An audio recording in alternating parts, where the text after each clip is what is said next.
sort of sporadically encounter this discipline when I try to decipher why a musician and a non-musician would have the same emotional attributes when they hear, let's say, a sus4 or sus2.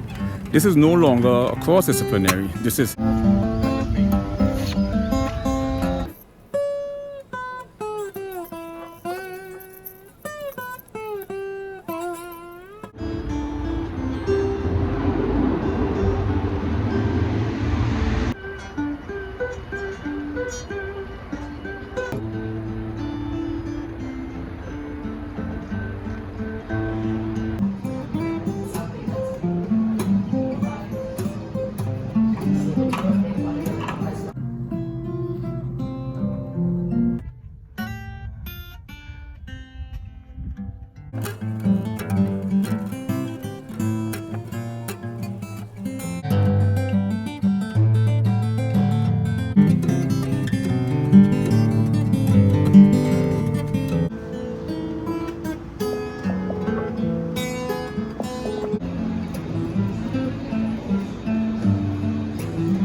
think